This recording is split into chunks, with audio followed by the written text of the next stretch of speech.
The bright blue liquid spreads across Princess Hope's ornate ceremonial robes, drawing gasps from the assembled alien dignitaries.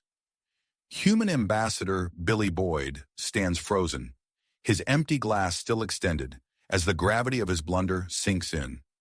He tripped over his own feet while approaching the Rakari heir to deliver Earth's formal greeting, and now he's at the center of a major interspecies incident. Guards surround Billy in an instant, weapons drawn and trained on the clumsy human. Accusations of intentional sabotage fill the air, the carefully orchestrated diplomatic banquet dissolving into chaos. The opulent hall on the Rakari homeworld, moments ago a symbol of potential alliance, now crackles with tension. Veteran diplomat Sarah Morales pushes through the crowd, her mind racing to salvage the situation. The stakes couldn't be higher. This banquet was meant to seal a crucial human-Rakari alliance against the expansionist Zarkol Empire. Now with a single misstep, years of delicate negotiations hang by a thread. It was an accident, Sarah declares, positioning herself between Billy and the guards. Ambassador Boyd has diplomatic immunity. We demand you lower your weapons immediately. The Rakari Supreme Council, seated at the head table, bristle at her words.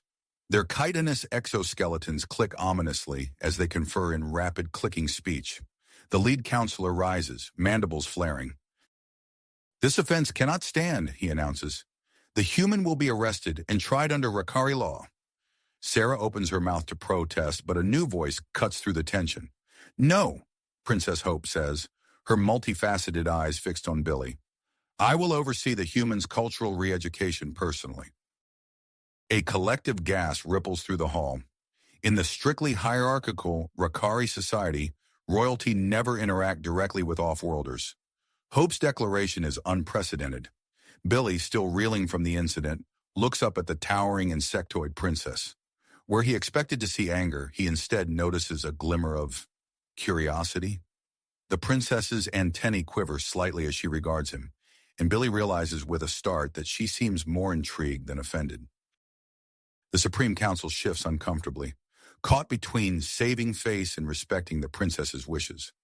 After a tense moment, the lead counselor nods reluctantly.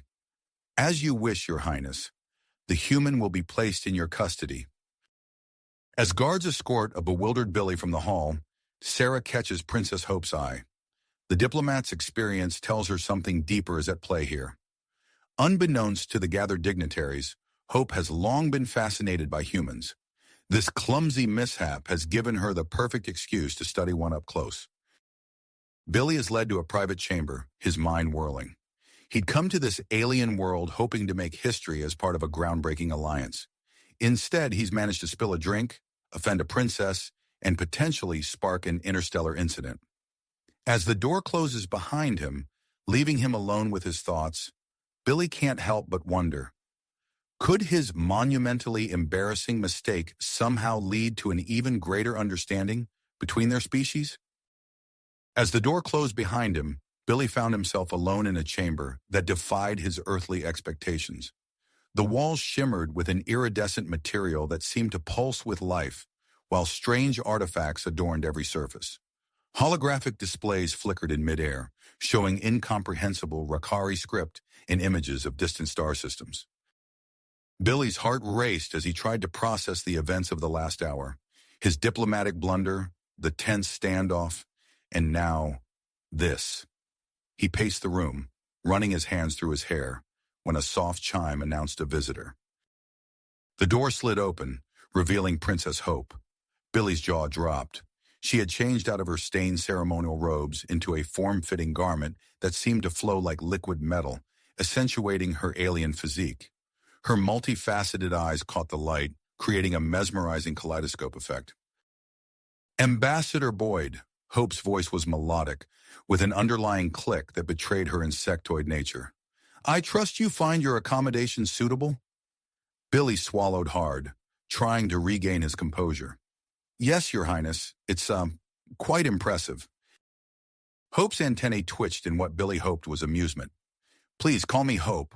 We'll be spending considerable time together during your re-education.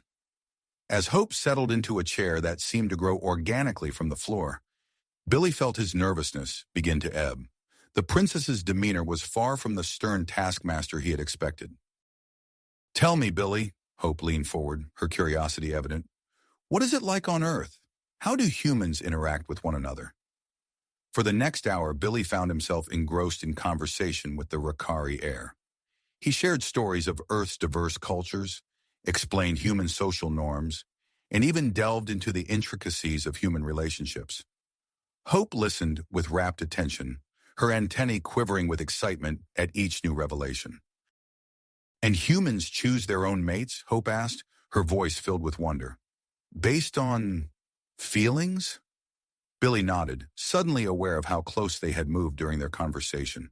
"Yes, we call it falling in love. It's not always logical, but it's a powerful force." Hope's eyes seemed to shimmer.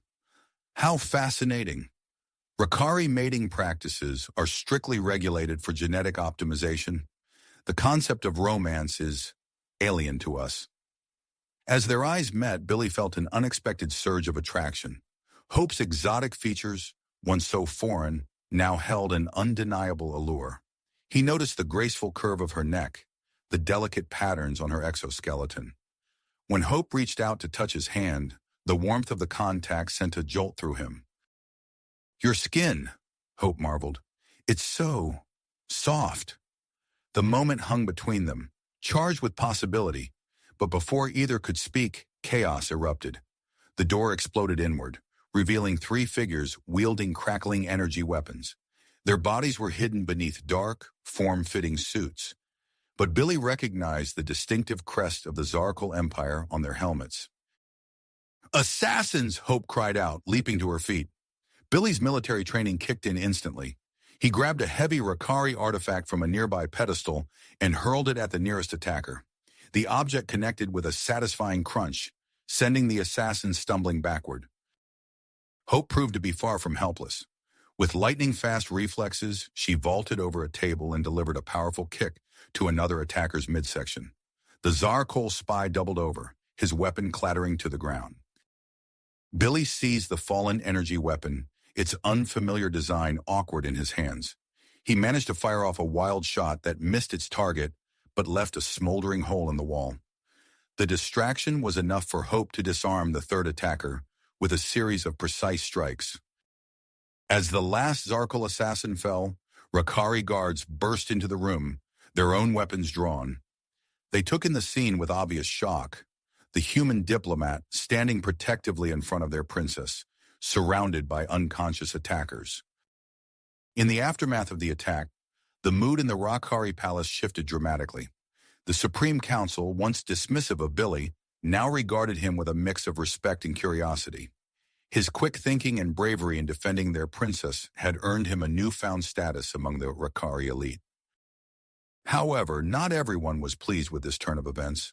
Hope's parents, the Rakari monarchs, exchanged worried glances as they observed the obvious connection forming between their daughter and the human diplomat. In hushed tones, they discussed accelerating the negotiations for the human Rakari alliance, hoping to send Billy back to Earth as soon as possible. Hope, sensing her parents' intentions, approached them with a bold proposal. "Mother, father," she addressed them formally, her antennae quivering with tenacity. "In light of the Zarkal threat, I request that Ambassador Boyd remain as my personal guard. He has proven his capability in protecting me." The monarchs hesitated, caught between their desire to separate Hope from Billy and the undeniable logic of her argument. After a tense moment, they reluctantly agreed. As news of the assassination attempt spread, the once lavish diplomatic banquet transformed into a hive of frantic activity. Human and Rakari officials huddled in corners, discussing strategy and security measures. The alliance, previously a matter of mutual benefit, now took on a new urgency. In the midst of the chaos, Billy found himself drawn into high-level meetings, his status elevated from clumsy diplomat to key player in interspecies relations. Hope remained by his side, their shared experience forging a bond that transcended their biological differences. As they worked together to unravel the complex web of galactic politics that had led to the assassination attempt, Billy and Hope's connection deepened. They found themselves finishing each other's sentences, anticipating each other's thoughts. Their growing closeness did not go unnoticed, sparking whispers and speculation among both humans and Rakari. Late one night, as they pored over intelligence reports in Hope's private study, Billy's hand brushed against Hope's. The contact sent a familiar spark through them both. They paused, eyes meeting in the soft glow of holographic displays. "Billy," Hope's voice was barely a whisper, "I think I'm beginning to understand what humans call falling in love." Before Billy could respond, an urgent alert flashed across the screens. More Zarkal spies had been discovered within the Rakari government, suggesting a conspiracy far larger than anyone had imagined. As alarms blared throughout the palace, Billy and Hope exchanged a look of grit. Whatever challenges lay ahead, they would face them together. Together. As the palace alarms continued to blare, Billy and Hope exchanged a determined nod and sprang into action. In the days that followed, the human-Rakari alliance shifted into high gear. The assassination attempt and the discovery of Zarkal spies within the Rakari government had elevated the threat level, pushing both species to accelerate their cooperation. Billy found himself at the center of this whirlwind, his role evolving from clumsy diplomat to key strategist. 2 weeks after the attack, Billy and Hope were summoned to a top-secret briefing. They entered a secure chamber deep within the palace, where holographic displays flickered with star maps and classified intelligence reports. A diverse group of human and Rakari officials waited for them, their faces grim. "Ambassador Boyd, Princess Hope," a senior human diplomat addressed them, "we have a critical mission for you both." The briefing outlined their objective: travel to a neutral space station orbiting a gas giant in the Zeta Reticuli system. There, they would negotiate with representatives from other alien races to form a coalition against the Zarkal Empire. However, the mission had a covert aspect. They were also tasked with uncovering a suspected Zarkal spy network operating within the station. As they boarded their sleek diplomatic vessel, Billy felt a mix of excitement and apprehension. He glanced at Hope, noticing the determined set of her mandibles. Their growing closeness over the past weeks had only intensified their ability to work as a team. The journey to Zeta Reticuli passed in a blur of strategy sessions and combat training. Billy honed his skills with Rakari weapons, while Hope studied human negotiation tactics. Their moments alone were charged with unspoken tension, their feelings for each other simmering just below the surface. Upon arrival at the space station, they were greeted by a sight that took Billy's breath away. The massive structure hung in orbit around a swirling gas giant, its sleek design a testament to advanced alien engineering. As their ship docked, Billy's awe was quickly replaced by focus. The mission had begun. Station Commander Xerxes met them at the airlock. The alien's tentacles writhed with barely concealed agitation as he extended a formal greeting. "Welcome to Zeta Reticuli Station." Xerxes' voice was a gravelly rumble. "I trust you'll find your accommodations adequate." Billy noticed the slight hesitation in Xerxes' tone. The commander's multiple eyes darted between him and Hope, radiating suspicion. As Xerxes led them through the station's winding corridors, Billy's instincts prickled. Something felt off about the commander's demeanor. Their unease grew when Xerxes assigned them quarters in separate wings of the station. For security purposes, he claimed, his tentacles twisting in what Billy interpreted as smugness. This complication would make their covert investigation and their personal time together far more challenging. The following days were a whirlwind of diplomatic meetings and clandestine information gathering. Billy's natural charm worked wonders with the assembled delegates, while Hope's regal presence commanded respect. Together, they made a formidable team, slowly building support for their anti-Zarkal coalition. During a formal reception on their third night, Billy's trained eye caught something amiss. A delegate from a silicon-based species was making hand gestures that seemed oddly familiar. With a jolt, Billy recognized them as Zarkal military signals. He casually made his way across the room, brushing past Hope and whispering, "Yellow alert, northwest corner." Hope's antennae twitched in acknowledgement. She smoothly excused herself from a conversation and made her way to a quiet alcove. Billy joined her moments later, their heads close together as they conferred. "We need to investigate further," Hope's voice was low and urgent. But Xerxes has eyes everywhere. Billy nodded, his mind racing. The maintenance tunnels. Every station has them, and they're usually overlooked by security. They formulated a plan to slip away during the next diplomatic session. As they parted ways, their hands brushed, sending a familiar spark through them both. The mission was paramount, but their feelings for each other continued to grow, adding another layer of complexity to their already dangerous situation. Little did they know that their discoveries in those dimly lit tunnels would set in motion a chain of events that would shake the very foundations of the station and potentially alter the course of the galactic conflict. As they prepared for their covert excursion, the weight of their mission pressed upon them, along with the unspoken promise of what might lie ahead for them personally. The stage was set for a confrontation that would test their skills, their alliance, and their hearts. The gravity of their situation settled over them as they prepared to infiltrate the station's maintenance tunnels. Under the cover of a particularly heated debate among the delegates, Billy and Hope slipped away from the diplomatic session. They made their way to a secluded maintenance hatch, their movements fluid and synchronized after weeks of working together. Billy tapped a code into the access panel, grateful for the universal designs of space stations. The hatch slid open with a soft hiss, revealing a dimly lit passageway. He gestured for Hope to enter first, then followed, sealing the hatch behind them. The maintenance tunnels were a maze of pipes, conduits, and cramped corridors. Billy's human nose wrinkled at the musty odor, while Hope's antennae twitched, sampling the air. They moved silently, communicating through subtle gestures and meaningful glances. As they navigated deeper into the station's infrastructure, the distant hum of machinery grew louder. Hope suddenly froze, her hand shooting out to stop Billy. Her antennae quivered, detecting something beyond human perception. "Voices," she whispered. "Three individuals around the next bend." Billy nodded, impressed once again by her keen senses. They crept forward, hugging the curvature of the tunnel wall. As they neared the corner, the voices became clearer, their tones hushed but urgent. "Xerxes expects the shipment tonight," one voice hissed. "If we don't deliver, the entire operation could be compromised." Billy and Hope exchanged a significant look. This was the evidence they needed. Billy reached for the small recording device concealed in his diplomatic attire, activating it with a subtle motion. The conversation continued, revealing details of weapon shipments, security overrides, and, most alarmingly, a planned Zarkol assault on the station. Billy's eyebrows furrowed as he realized the magnitude of the conspiracy they had uncovered.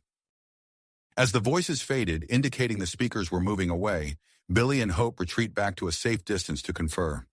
"We need to act fast," Hope whispered, her eyes shimmering with perseverance. "The Zarkol could attack at any moment." Billy nodded, his mind racing through possible strategies. "We'll use the station's communication systems to broadcast this evidence. It's our best chance to expose Xerxes and rally support." They made their way to the nearest communication hub, using Hope's knowledge of Rakari technology to bypass security protocols.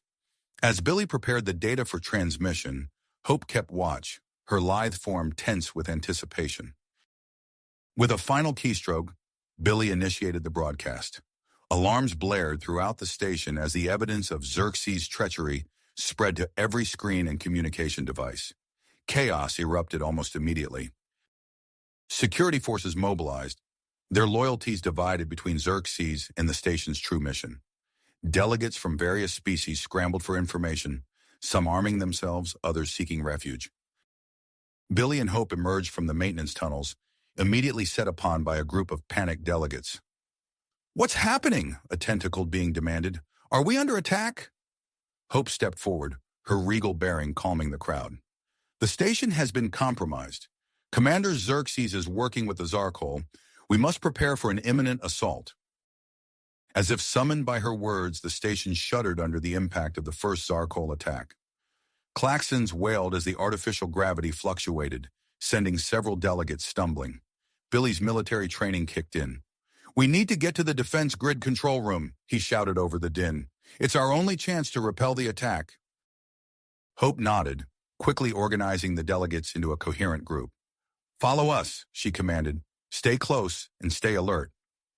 They set off through the chaotic corridors, encountering pockets of resistance from Xerxes loyalists and Zarkol infiltrators. Billy took point, his reflexes honed by combat experience. He ducked and weaved, using improvised weapons to clear their path. Hope brought up the rear, her diplomatic skills keeping their diverse group united under pressure.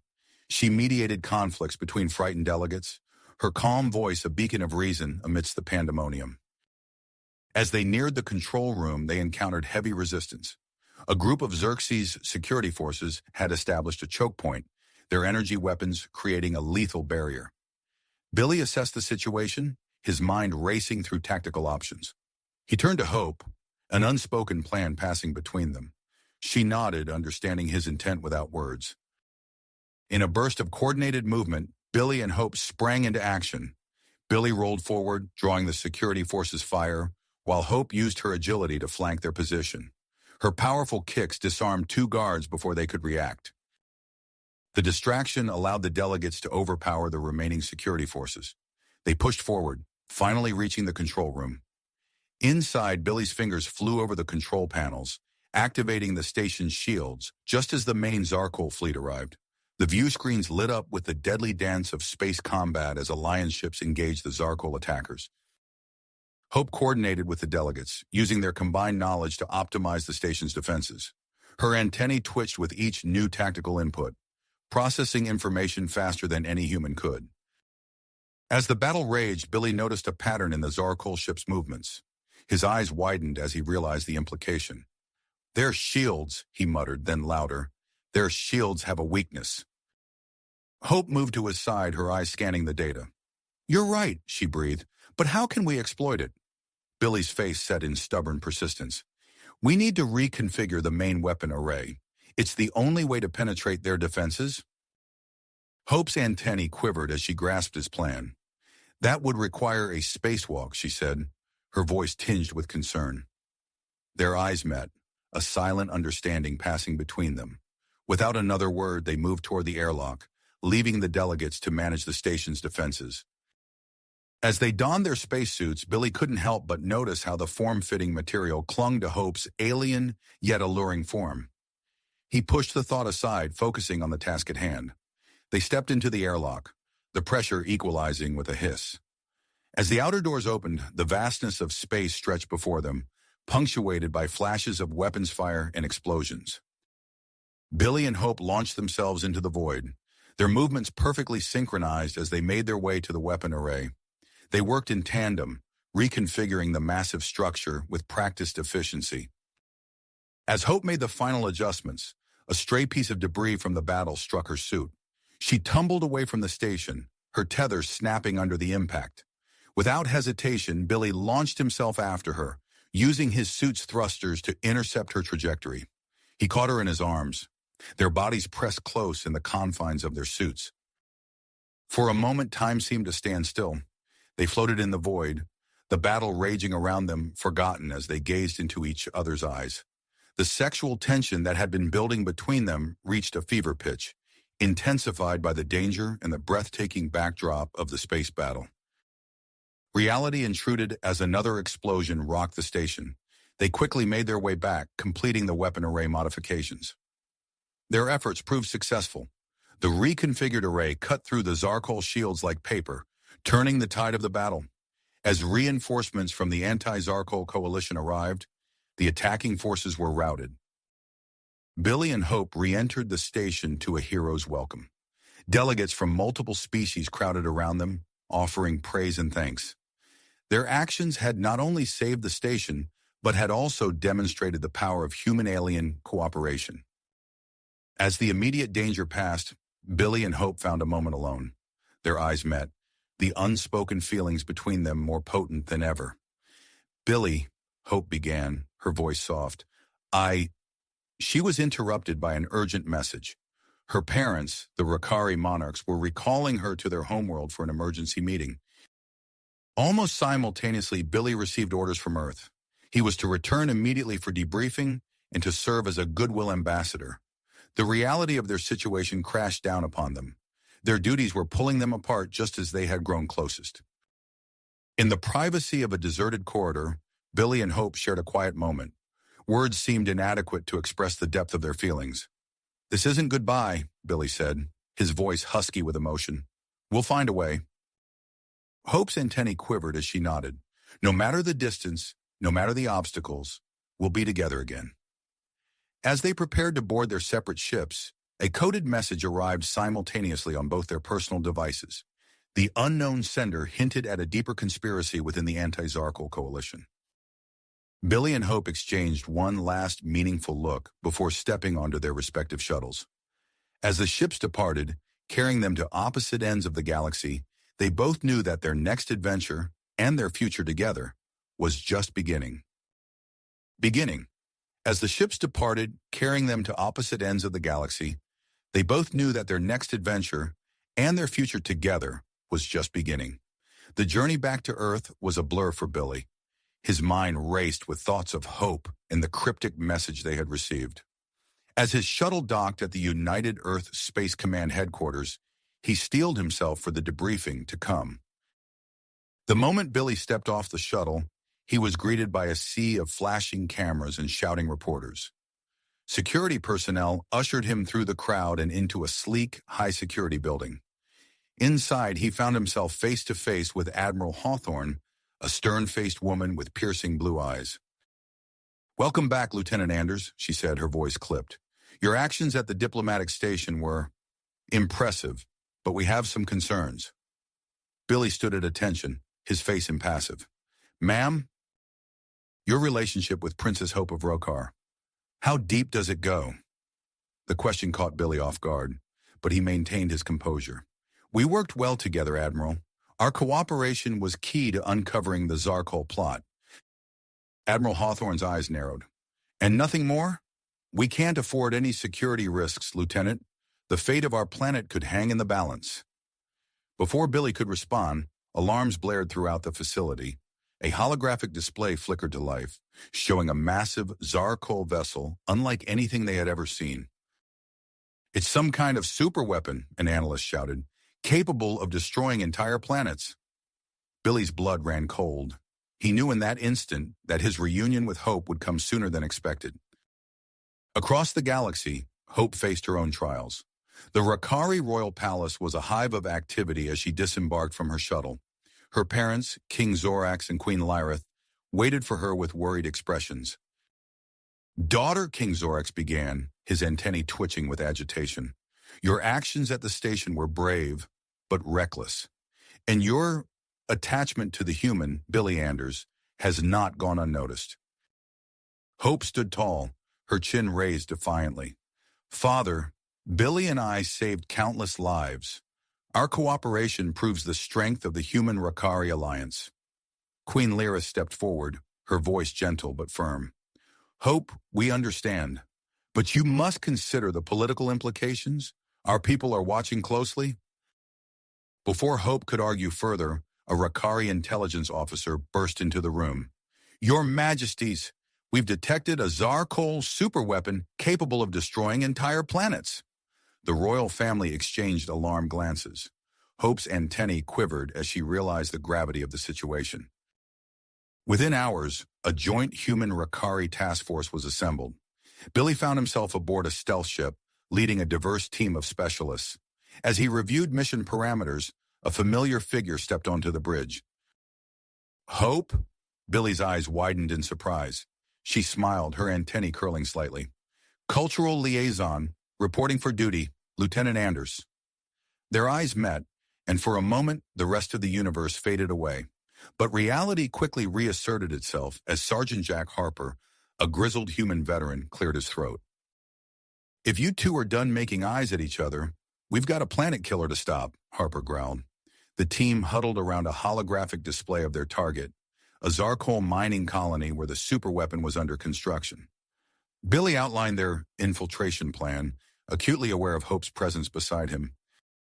As they neared the colony, tension mounted. The team donned atmospheric suits and prepared for insertion. Billy and Hope found themselves alone for a brief moment before the mission began. "I missed you," Billy said softly, his hand brushing against hers. Hope's antennae quivered. And I you. But now we must focus on the task at hand. They shared a silent nod, years of unspoken feelings compressed into a single look. Then, with a hiss of depressurization, they plunged into the alien world below.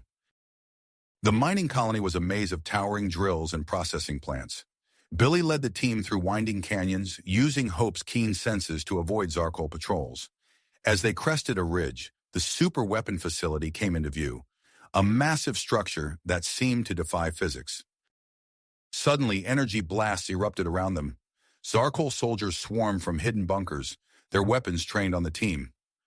"It's an ambush!" Sergeant Harper shouted, diving for cover. Billy and Hope moved in perfect sync, covering each other as they returned fire.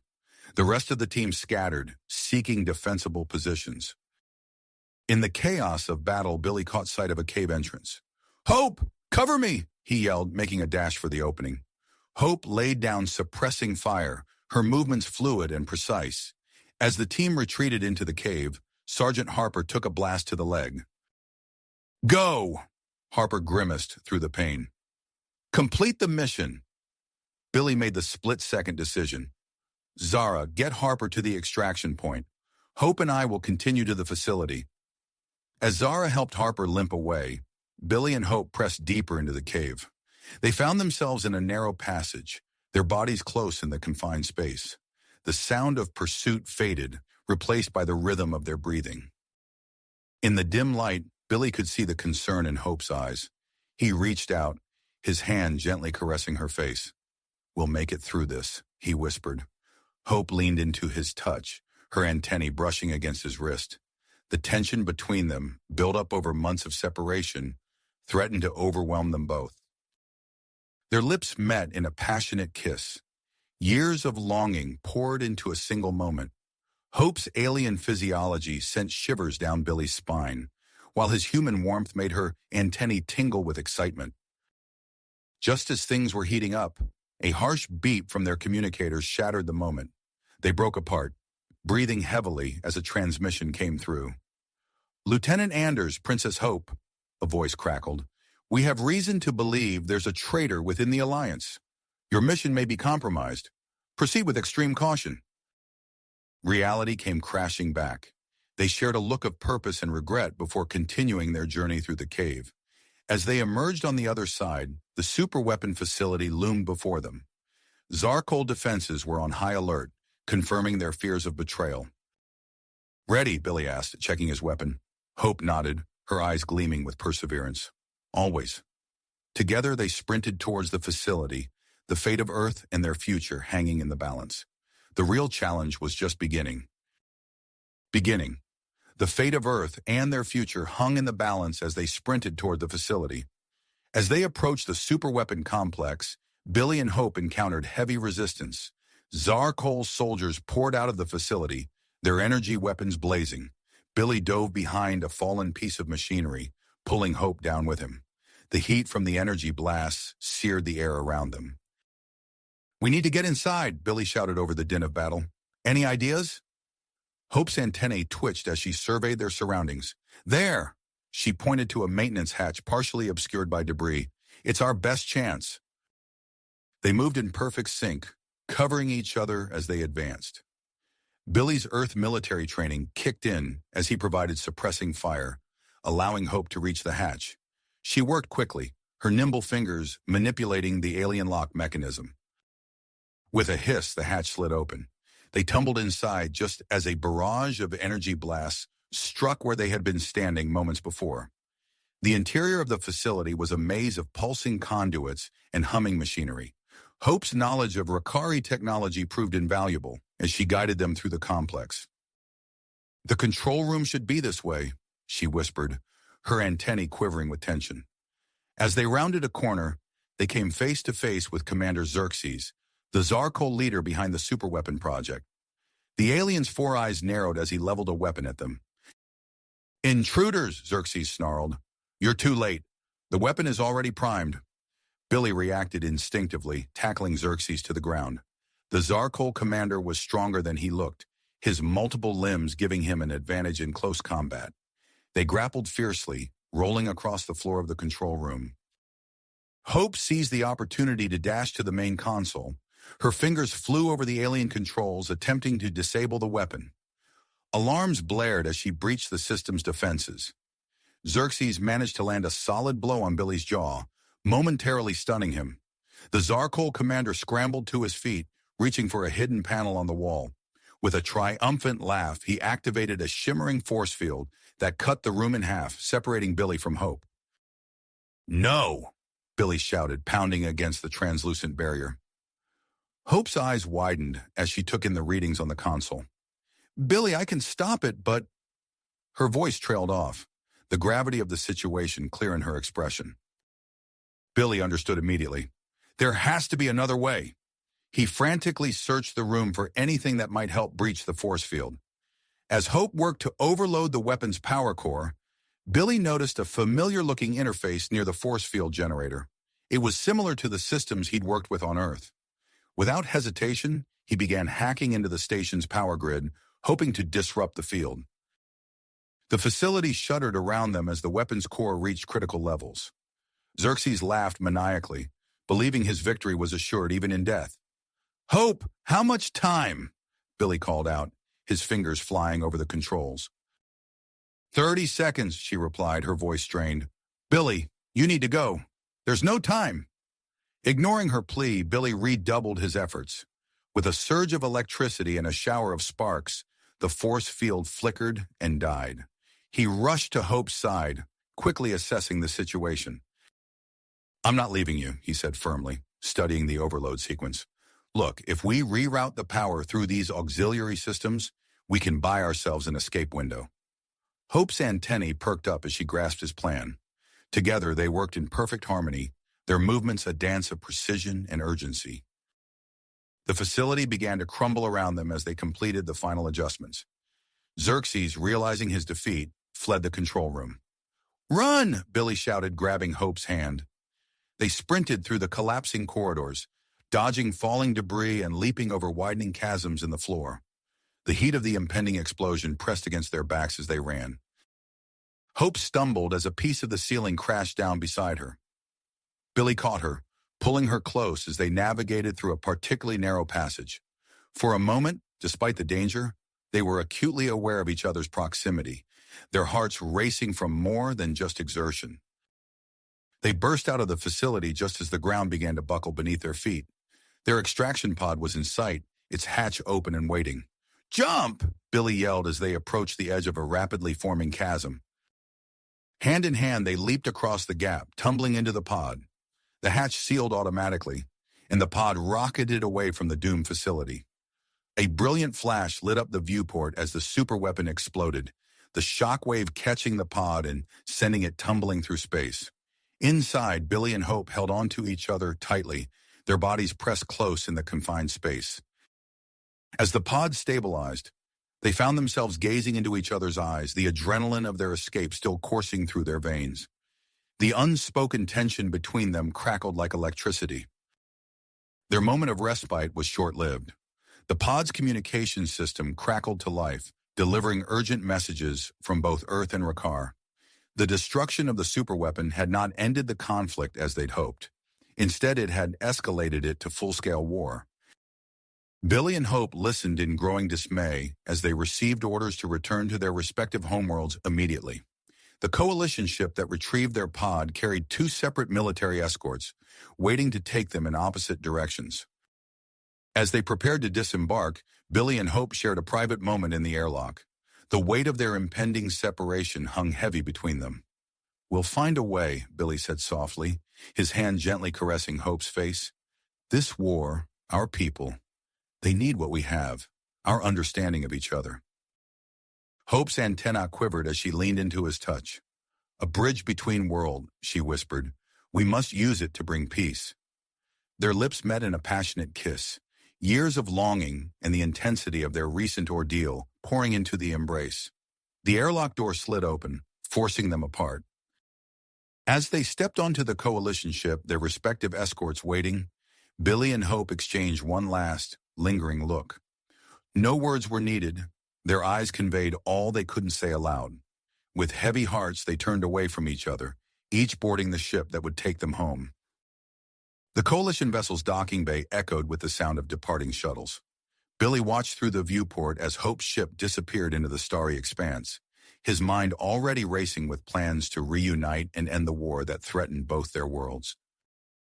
The journey back to Earth was filled with a mix of emotions for Billy.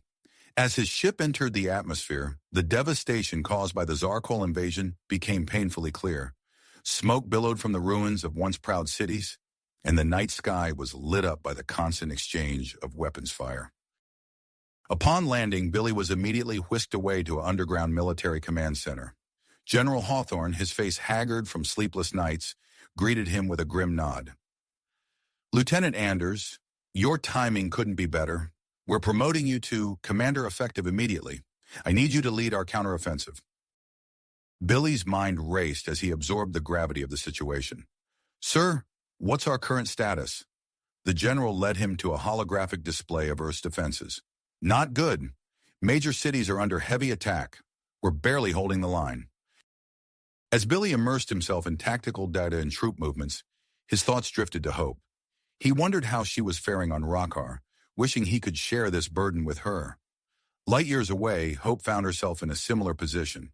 The royal palace on Rockar had been transformed into a bustling command center. Her father, King Zarkon, looked up as she entered the war room. "Daughter, we need your expertise. Our planetary shield systems are struggling against the Zarkol assault." Hope's antennae twitched as she analyzed the shield readouts. "We need to modulate the frequency to counter their weapons. I can make the adjustments." As she worked, Hope couldn't help but think of Billy and the skills he had taught her. She longed to hear his voice, to strategize with him as they had done so many times before.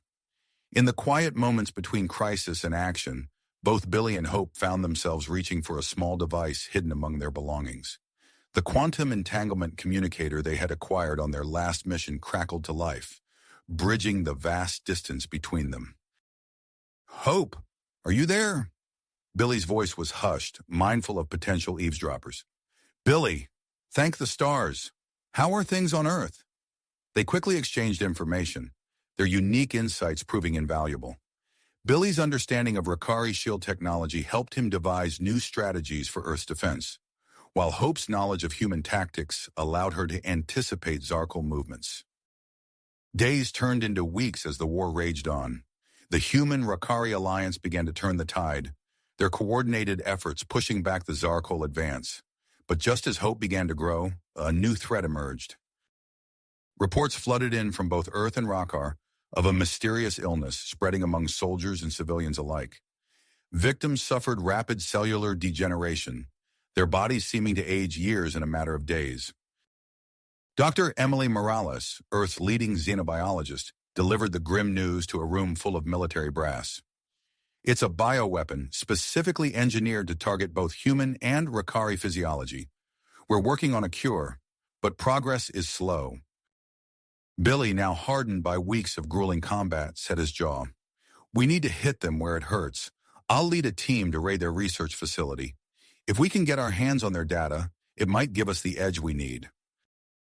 The mission was high risk, but Billy's team moved with precision born of desperation. They fought their way through Zarkol defenses, finally breaching the heart of the facility. As alarms blared around them, Billy downloaded terabytes of research data.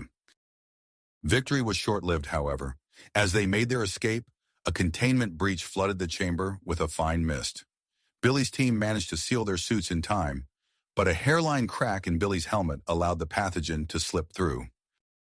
Back on Earth, Billy found himself quarantined in a high-security medical facility.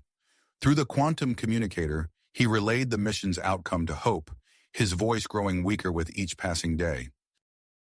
Hope's antennae drooped as she listened to Billy's labored breathing. She made a decision that would change the course of the war. I'm coming to Earth, she announced, her tone brooking no argument. Hope, no, it's too dangerous, Billy protested. But Hope's mind was set. My physiology might hold the key to a cure. I have to try. As Hope's ship broke through Earth's atmosphere, she knew her presence would cause a political firestorm. But with Billy's life hanging in the balance and two worlds on the brink of annihilation, She was prepared to face whatever challenges lay ahead. Ahead, the political ramifications of her decision faded into insignificance as Hope's ship touched down on Earth's soil. She was immediately whisked away to the high-security medical facility where Billy lay fighting for his life. Dr. Emily Morales met Hope at the entrance, her eyes wide with a mix of scientific curiosity and urgency. "Princess, thank you for coming. We need to begin immediately." Hope nodded, her antennae twitching with willpower. "Let's proceed, Doctor. Every moment counts." As Hope underwent the life-threatening procedure to extract the necessary genetic material, alarms blared throughout the facility. The battle for Earth's moon base had begun. In his quarantine chamber, Billy's fingers flew over a holographic interface, coordinating Earth's defenses despite his rapidly deteriorating condition. His skin had taken on a sickly pallor, and his breathing came in short, labored gasps. "Redirect Squadrons 3 and 4 to the Eastern Quadrant," he rasped, his voice barely above a whisper. "They're trying to flank us." General Hawthorne's voice crackled through the comm system. "Copy that, Commander. How are you holding up?" Billy's response was cut short by a violent coughing fit. As he struggled to catch his breath, a team of technicians burst into the room. "Commander Anders, we need to set up the neural interface now," one of them explained, already unpacking equipment. "Your physical condition is deteriorating too rapidly." Billy nodded weakly, allowing them to attach the sleek silver device to his temples. As the interface hummed to life, he felt a surge of clarity, his thoughts instantly translated into tactical data and commands. Meanwhile, in the medical lab, Dr. Morales worked feverishly to synthesize the cure from Hope's antibodies. The princess lay unconscious on a nearby bed, her vital signs fluctuating dangerously. "We're losing her," a nurse called out, rushing to stabilize Hope's condition. Dr. Morales gritted her teeth, her hands steady as she completed the final steps of the synthesis. "Just a few more minutes," she muttered, willing the process to move faster. As the first batch of the cure was prepared, an agonizing choice presented itself. There was only enough for one full dose. Before Dr. Morales could make a decision, the facility shook violently. The Zarkol had launched a new offensive, targeting Earth's primary defense grid control center. In his virtual command center, Billy's consciousness expanded, taking in streams of data from across the battlefield. He saw the Zarkol strategy unfolding like a complex three-dimensional chess game. "The moon base," he transmitted, his thoughts instantly relayed to Earth's command. "We can use the gravity manipulation technology to create a distortion field. It'll disrupt their navigation systems." As Earth's forces scrambled to implement Billy's plan, his vital signs began to crash. Alarms blared in the medical facility, adding to the chaos. Dr. Morales stood frozen, the precious vial of the cure in her hand, torn between saving the tactical genius, keeping Earth's defenses alive, and the alien princess whose biology held the key to manufacturing more of the cure. Suddenly, the doors burst open. A squad of Rakari royal guards strode in, carrying sealed containers. "By order of Princess Hope," their leader announced, "we bring additional samples for your research." Relief washed over Dr. Morales' face. "This changes everything," she breathed, immediately setting to work synthesizing more of the cure. As the battle raged in space, Billy and Hope received their doses of the life-saving treatment. For agonizing minutes, there was no change in their conditions. Then slowly, their vital signs began to stabilize. Billy's eyes fluttered open, his mind still connected to the neural interface. Through the virtual display, he watched as the gravity distortion field wreaked havoc on the Zarkol fleet. But the aliens were quick to adapt. Billy's eyes widened as he saw a group of Zarkol ships break formation, accelerating on a collision course with the moon base. "They're going to ram the base," he shouted, his voice hoarse but gaining strength. "All units, concentrate fire on those ships."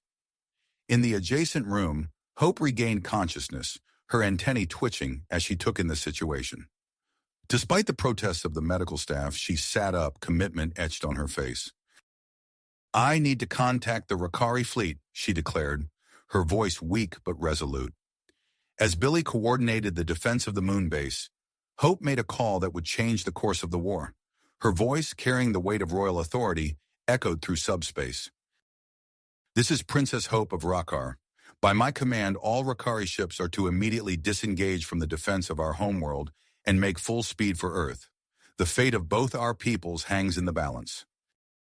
The response was immediate. Across the vast expanse of space, Rakari warships altered course, their engines flaring as they raced to Earth's aid. In the corridors of the moon base, human defenders engaged in fierce close-quarters combat with Zarkal boarding parties. The fate of the gravity manipulation technology, and perhaps the entire war, hung on their ability to hold the line. Back on Earth, Billy and Hope exchanged a glance. Their bodies still weak, but their spirits unbroken. They had survived thanks to each other and the combined efforts of their peoples. Now, as the battle reached its crescendo, they prepared to face whatever challenges lay ahead, united in their commitment to see this war through to its end. Conclusion: their eyes meeting with a shared understanding of the challenges that lay ahead. As the Rakari fleet approached Earth's solar system, the atmosphere in the command center grew tense. Human military leaders shifted uneasily, their gazes fixed on the holographic displays showing the incoming alien armada. "That's a lot of firepower," General Hawthorne muttered, his brow furrowed. "Are we sure we can trust them?" Billy, still weak but now able to stand, pushed himself to his feet. He placed a steadying hand on the command console, his voice firm despite his physical state. "General, I've fought alongside these people. They're our best hope for survival." He tapped a few commands, bringing up a tactical display of Earth's defenses integrated with the approaching Rakari fleet. "Look here," he said, pointing to key strategic points. "If we coordinate our efforts, we can create an impenetrable defense grid." As Billy walked the military brass through the plan, Hope was racing against time in the medical lab. She stood side by side with Dr. Morales, their hands moving in synchronized precision as they worked to mass-produce the cure. "Your guard's genetic material is remarkable," Dr. Morales said, her eyes wide with fascination as she examined a sample under a microscope. "It's allowing us to synthesize the cure at an exponential rate." Hope's antennae twitched with commitment. "We'll need every dose we can produce. The Zarkal won't give up easily." As the cure production ramped up, reports came in from the moon base. The combined human Rakari force, bolstered by Billy's tactical insights and Hope's technological expertise, was pushing back the Zarkal assault. In the heat of battle, a human fighter pilot found himself flanked by Zarkal ships. Before he could react, a Rakari cruiser swooped in, its energy weapons blazing. The Zarkal ships exploded in silent bursts of light, and the human pilot's comm crackled with an alien voice.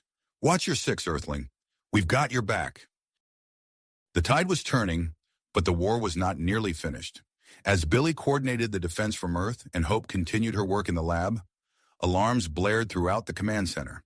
"Sir," a technician called out, her voice tight with panic. "We're detecting widespread technological anomalies in major cities."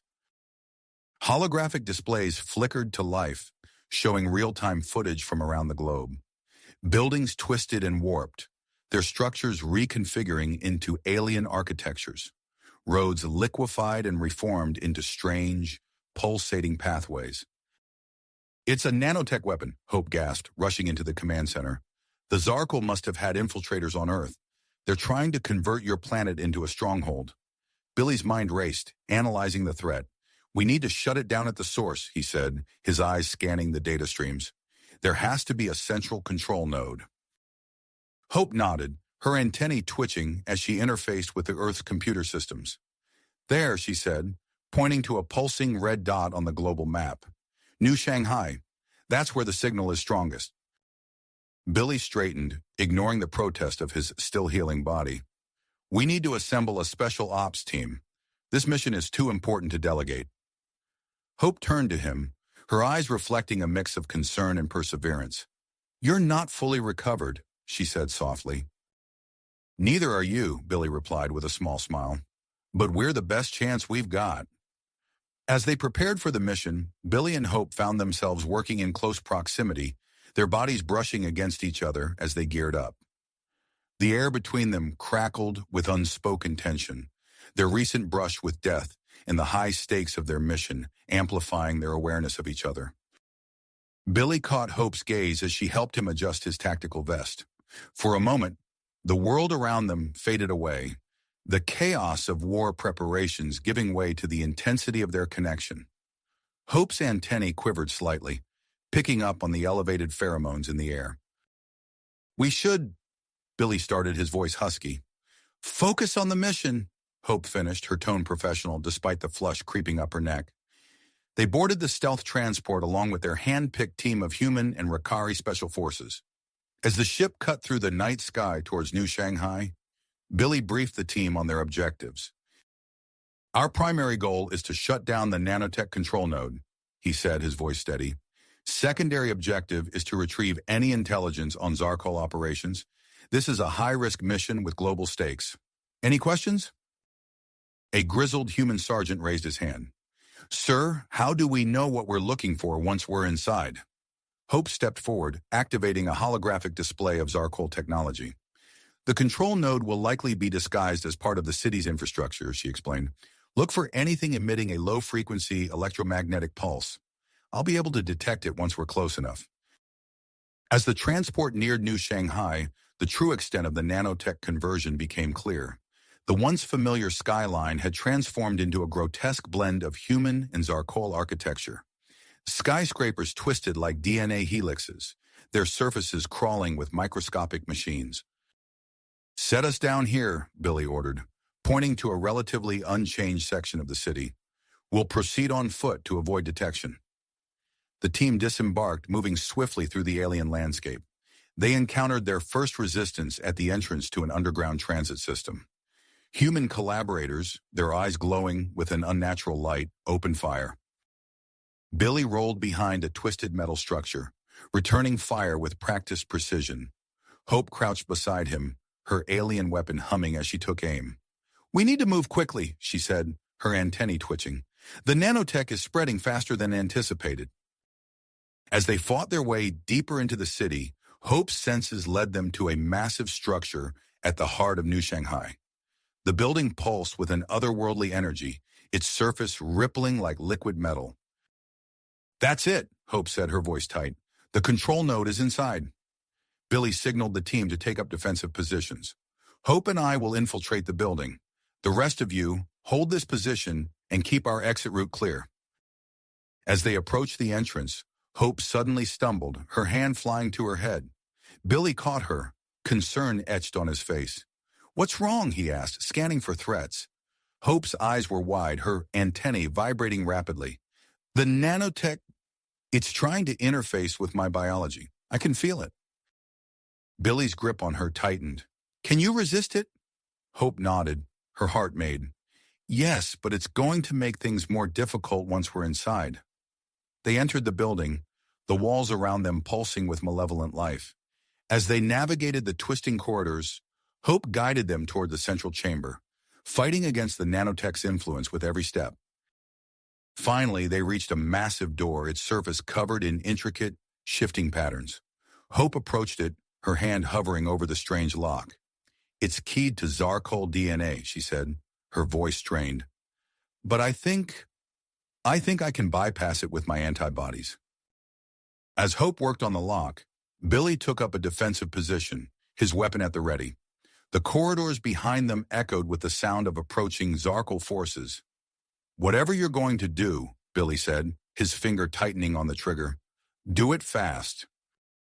Hope pressed her palm against the lock, her face contorting in concentration. For a moment, nothing happened.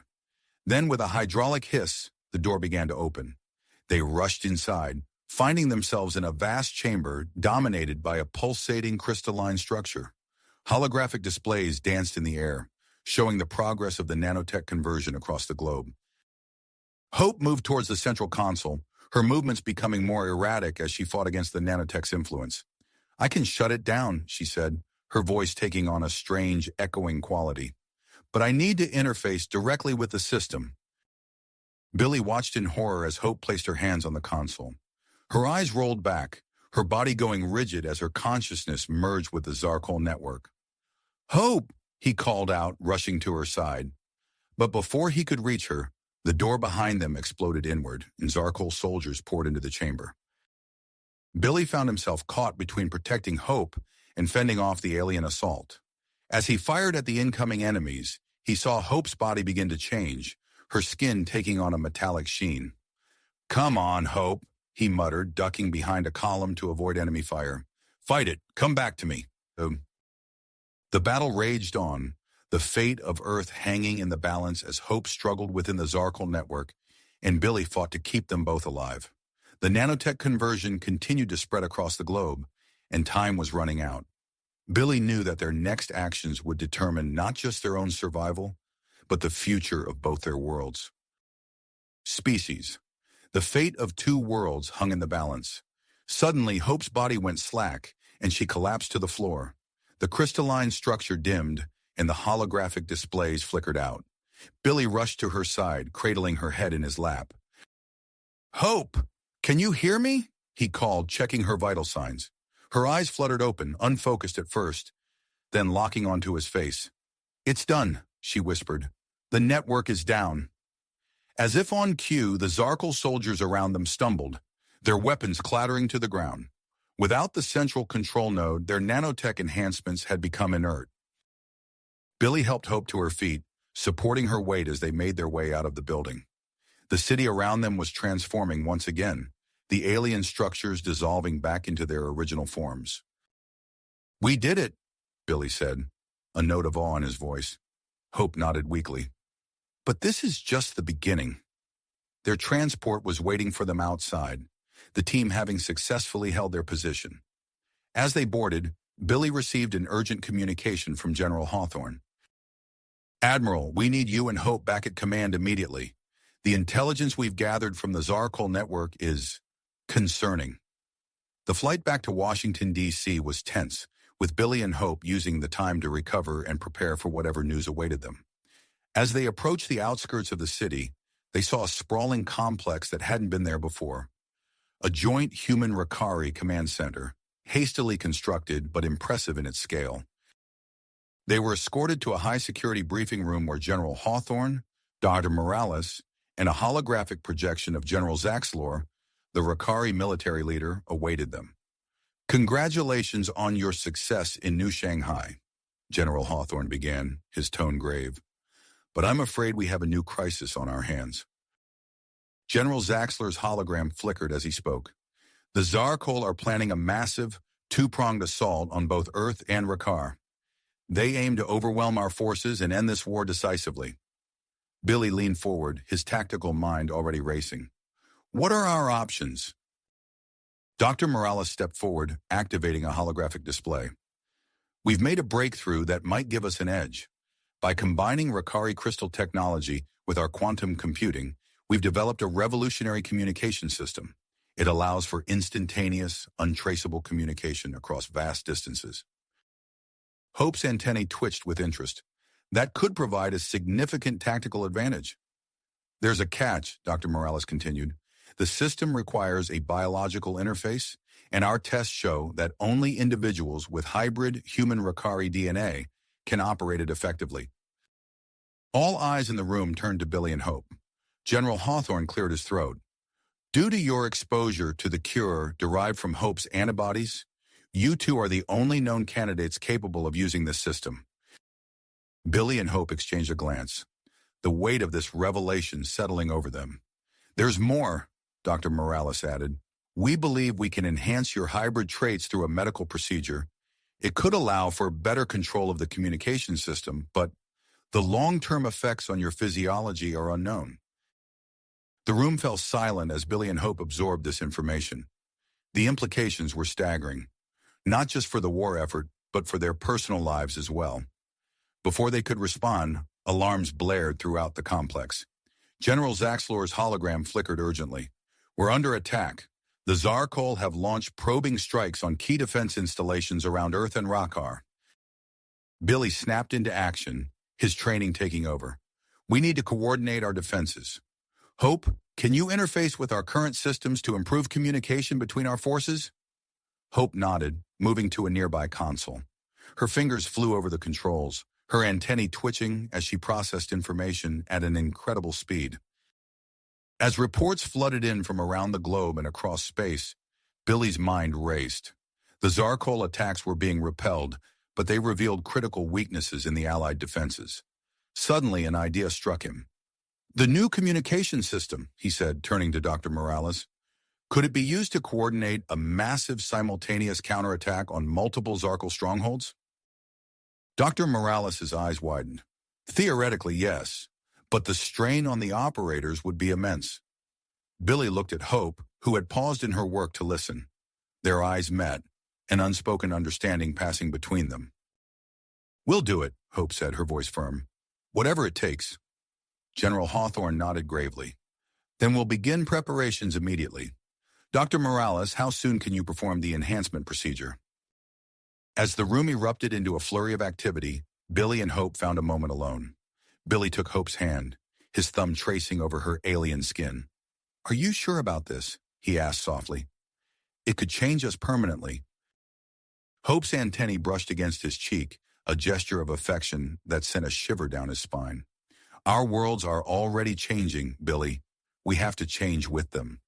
With that, they turned back to the bustling command center, ready to face whatever transformations lay ahead, both in themselves and in the galaxy at large. The final battle was approaching, and they would meet it together, as something more than human, more than Rakari, and perhaps the key to saving both their worlds. Billy and Hope emerged from the medical bay, their bodies tingling with the aftermath of the enhancement procedure.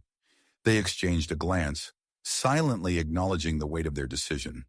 As they made their way back to the command center, their heightened senses became apparent. Colors seemed more vivid, sounds more distinct, and they could almost feel the electric hum of the technology around them. General Hawthorne greeted them with a nod. "We're ready to begin the operation. Are you prepared?" Billy took a deep breath, feeling the new power coursing through his veins. "As ready as we'll ever be, sir." They took their positions at the newly installed communication terminals. The crystalline interfaces pulsed with an otherworldly light as Billy and Hope placed their hands on the control surfaces. The moment their skin made contact, their minds exploded with information. Star maps, fleet positions, and tactical data flooded their consciousness. Billy felt his awareness expand, encompassing vast stretches of space. Beside him, Hope's antennae quivered as she processed the incoming data streams. "Initiating coordinated assault," Hope announced, her voice carrying an echo of the cosmic information flowing through her. Across multiple star systems, human and Rakari ships burst into action. Battle cruisers emerged from hyperspace, fighters launched from carriers, and ground forces deployed to strategic locations. The Zarkal, caught off guard by the sudden, multi-pronged attack, scrambled to respond. Billy's enhanced mind raced, analyzing battle reports and issuing commands faster than he ever thought possible. "Rakari forces, press your advantage in the Centauri system. Human fleet, concentrate fire on the Zarkal command ship in Sector 7. Hope's fingers danced across her console, rerouting power and coordinating logistical support. "Reinforcements inbound to Proxima Centauri. Zarkal defenses crumbling in Sectors 3 and 5. For hours they maintained this heightened state, guiding the Allied forces to victory after victory. Zarkal installations fell, supply lines were severed, and key military assets were destroyed or captured." But as the operation stretched on, Billy felt a creeping exhaustion seeping into his bones. His vision blurred, and he noticed Hope's movements becoming less fluid, her reaction times slowing. "Status report," General Hawthorne's voice cut through the haze of data. Billy blinked, forcing himself to focus. "Sir, we've achieved significant victories across multiple fronts. The Zarkal are in retreat in 7 major systems." Hope's voice was strained as she added, "However, we're detecting a new energy signature from the Zarkal forces in the Epsilon Eridani system. It's unlike anything we've encountered before." As if on cue, urgent reports flooded in. Allied ships in Epsilon Eridani were reporting massive disruptions to their faster-than-light drives and communication systems. The carefully coordinated assault began to fragment as entire battle groups found themselves isolated and vulnerable. Billy's tactical mind raced, analyzing the new threat. "They've developed some kind of localized space-time disruption weapon. If they deploy more of these, it could turn the tide of the war." General Hawthorne's face hardened. "We need to neutralize this threat immediately. Any suggestions? Billy exchanged a look with Hope, an unspoken plan forming between them. Sir, we need to take out the source. I propose a covert mission to infiltrate the Zarkol's primary R&D facility. We can sabotage their production and potentially acquire the technology for our own use. Hope nodded, her antennae twitching with persistence. I should go too. My knowledge of both human and Rakari tech will be crucial for understanding and disabling their systems. General Hawthorne hesitated, clearly concerned about risking both of them. But after a moment, he nodded. Assemble your team. You leave in 1 hour. As Billy and Hope prepared for the mission, they selected their team members. Jake Martinez, a human stealth specialist with a reputation for getting into and out of impossible situations, and Zaralith, a brilliant Rakari tech expert who had proven her worth time and again during the war. They boarded their stealth ship, a sleek vessel incorporating the latest in human and Rakari technology. As they pulled away from the command center, Billy felt a mix of excitement and apprehension. He glanced at Hope, seeing his own emotions reflected in her alien features. The ship accelerated, streaking across the star-studded void towards their target, a heavily fortified moon orbiting a massive gas giant. As they approached, the ship's sensors detected the Zarkol defense grid. They've upgraded their detection systems, Zaralith reported, her fingers flying over the controls. Our stealth tech isn't going to cut it. Billy made a split-second decision. Activate the phase shift drive. Jake's eyes widened. Sir, that's still experimental. We don't know if... We don't have a choice, Billy cut him off. Do it. The ship shuddered as the phase shift drive engaged. The view outside the windows shifted, reality seeming to blur at the edges. They slipped past the Zarkol defenses undetected, but alarms began blaring throughout the ship. Multiple systems failing, Zaralith called out. We're losing control. Billy gripped the arms of his chair as the ship plummeted towards the moon's surface. Brace for impact. The ship struck the ground hard, skidding across the barren landscape before coming to a rest in a rocky crater. As the dust settled, Billy unbuckled himself and did a quick check of his team. They were battered but alive. Everyone okay? He asked, helping Hope to her feet. She nodded, her antennae twitching as she assessed their situation. The ship's not going anywhere. We'll have to continue on foot. Billy peered out at the harsh, alien landscape stretching before them. Somewhere in the distance, hidden from view, was their target, and the key to turning the tide of the war. He felt Hope's hand slip into his, their enhanced connection humming between them. Let's move, he said, leading his team out into the unknown terrain, the fate of two worlds resting on their shoulders. The harsh, rocky terrain crunched beneath their boots as they moved swiftly towards their objective. The looming silhouette of the Zarkol facility soon came into view, its ominous spires jutting against the alien sky. As they approached, Hope's antennae twitched, picking up faint energy signatures. I'm detecting unusual power fluctuations, she whispered. It must be the space-time disruption technology. Billy nodded, his enhanced senses corroborating Hope's assessment. Let's move in. Jake, take point. Zaralith, watch our 6. The team advanced cautiously, using the jagged rock formations for cover. Jake's stealth expertise proved invaluable as he guided them past automated defense systems and patrol routes. Finally, they reached a side entrance, its security panel glowing with an eerie blue light. Zaralith stepped forward, her fingers dancing over the alien interface. This encryption is unlike anything I've seen before, she murmured, brow furrowed in concentration. Hope placed her hand on Zaralith's shoulder. Let me try. Her antennae extended, brushing against the panel. For a moment, nothing happened. Then, with a soft hiss, the door slid open. How did you... Jake began, but Billy cut him off with a gesture. Questions later. We're on the clock. They slipped inside, the facility's interior a maze of sterile corridors and pulsing energy conduits. As they moved deeper, the air grew heavy with an electrical charge that made their hair stand on end. Suddenly, alarms blared. Red lights flashed, bathing the hallways in crimson glow. We've been detected, Zaralith called out. This way, Billy shouted, leading them towards a large set of blast doors. He and Hope placed their hands on the access panel simultaneously. their enhanced connection allowing them to override the security protocols. The doors parted, revealing a massive chamber filled with rows of stasis pods. Inside each pod floated an unconscious figure, some human, some Rakari, and others of species they didn't recognize. "My God," Jake breathed. "They're using live subjects for their experiments." Hope's face contorted with a mix of horror and anger. "We have to free them." Billy nodded grimly, already moving towards the central control station. "Agreed, but we can't compromise the mission. We need to disable that space-time disruption tech first."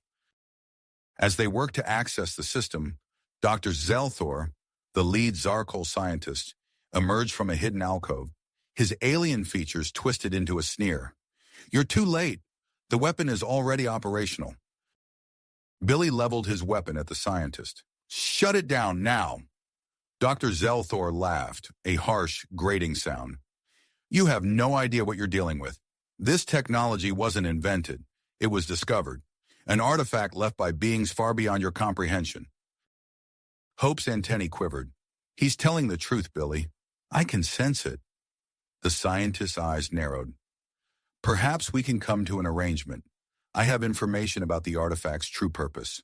Information that could change everything. Grant me amnesty and I'll help you destroy this facility."